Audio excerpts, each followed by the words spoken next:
Hello friends, ఎలా ఉన్నారు? నేను బాగున్నాను, మీరు బాగున్నారు అనుకుంటున్నా. Welcome to my channel Ramani's world. నేను ఈరోజు కొబ్బరికాయ పెరుగు పచ్చడి చూపిస్తానండి. రండి.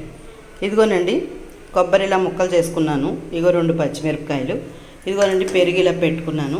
ఇప్పుడు ఇవి మిక్సీలో వేసుకోవాలండి. ఈ పచ్చిమిరపకాయలు, ఈ కొబ్బరి అంతా మిక్సీలో వేసుకుని ఉప్పు పసుపు కూడా వేసేసుకుని మిక్సీ పట్టేసుకుందామండి. మిక్సీ పట్టుకున్న తర్వాత పెరుగు ఎంత కావాలో ఆ ముద్దను బట్టి చూసి ఆ పెరుగు యాడ్ చేసుకోవాలండి. మనం ఈ రుబ్బిన తర్వాత అదంతా పెరుగులో యాడ్ చేసుకుని పోపు పెట్టుకోవాలండి. చాలా సింపుల్గా అయిపోతుందండి. ఇదిగోనండి, పసుపు వేసాను.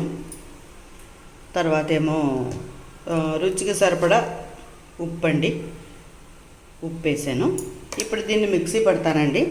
పోపు మీకు తెలుసు కదండి, అదే పోపు. ఇప్పుడు ఇది మిక్సీ పట్టిన తర్వాత ఈ పెరుగు ఎంత అవసరం అవుతుందో చూసి గెలకొట్టుకుని అప్పుడు ఇది అందులో కలిపేసుకుని పోపు పెట్టుకోవాలండి. చాలా బాగుంటుందండి, కమ్మగా ఉంటుంది. అన్నంలోకి బాగుంటుంది, పుల్కాల్లోకి బాగుంటుంది, చపాతీలోకి బాగుంటుంది, దోశల్లోకి బాగుంటుంది, తర్వాత ఇడ్లీలోకి బాగుంటుంది, మినపరొట్టులోకి బాగుంటుంది. మీరు ఎందులో నంచుకు తిన్నా చాలా చాలా బాగుంటుందండి. మీరు కూడా ట్రై చేసి చూసుకోండి. ఇప్పుడు ఇది రుబ్బిన తర్వాత నేను ఇందులో కలపడం చూపిస్తానండి.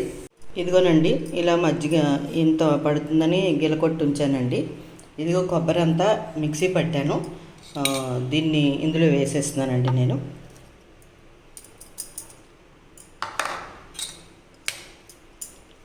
శుభ్రంగా కలిపేసుకోవాలండి ఇలాగా.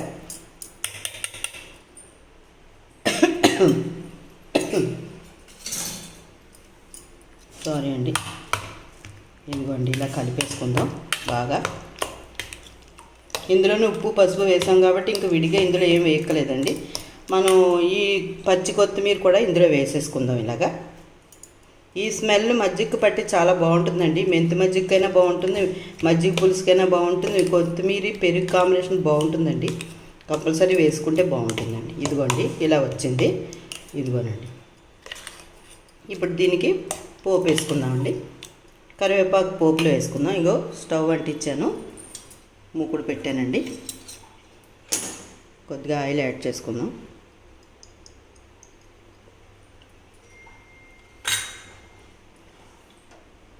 ఆయిల్ వేడెక్కిన తర్వాత కొద్దిగా శనగపప్పు వేసుకుందామండి. ఇదిగోనండి, కొద్దిగా శనగపప్పు, కొద్దిగా మినప్పప్పు అండి.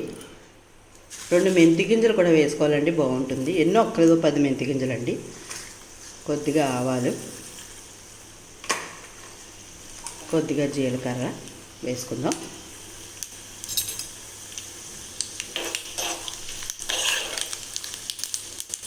ఇప్పుడు 2 ఎండుమిర్చి యాడ్ చేసుకుందాం అండి.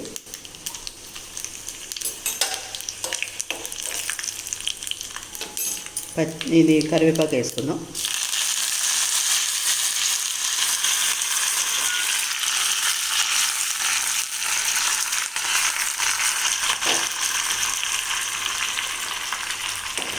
ఇంగు కూడా వేసుకోవచ్చండి. నా దగ్గర ఇంగు అయిపోయింది, చూసుకోలేదు. మీరు ఇంగు ఉంటే వేసుకోండి, చాలా బాగుంటుందండి, గుమ్మగుమ్మలాడుతుంది ఇంగు వేసుకుంటే. ఇదిగోనండి, వేగిపోయింది. మొత్తం పోపు అంతా ఇలా వేగిపోయిందండి. చూసారా, ఇలా వేగిపోయింది. స్టవ్ ఆఫ్ చేసేస్తున్నాను. ఇప్పుడు ఇది ఇందులో వేసేసుకుందామండి. కలిసిపోయింది కదా, చూసారా, అంతా కలిసిపోయింది.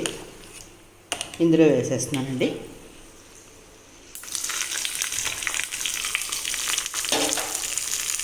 ఇదిగోనండి,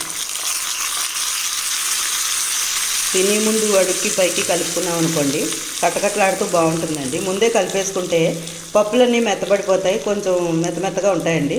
అందుకని ఎప్పుడు కూడా ఈ పోపు తిని ముందు వేసుకుని కలుపుకున్నాం అనుకోండి, చక్కగా పెరుగు పచ్చడి చాలా బాగుంటుందండి. ఇది అన్నిటిలోనూ వేసుకోవచ్చు, అన్నమనే కాదు దేంట్లోనే వేసుకోవచ్చండి.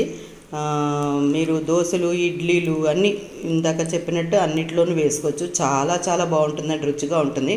చూడండి, ఇదిగోనండి, సమ్మర్లో చాలా మంచిదండి ఇది. ఇలా పెరుగులతోటి మజ్జిగలతోటి చేసుకుని ఎక్కువ చేసుకున్నాం అనుకోండి, కొంచెం వడదెబ్బ తగలకుండా కూడా ఉంటుంది. ఇంట్లో పిల్లలకు కూడా మంచిది, పెద్దవాళ్ళకి మంచిది, అందరూ తినచ్చండి, హాయిగా ఉంటుంది.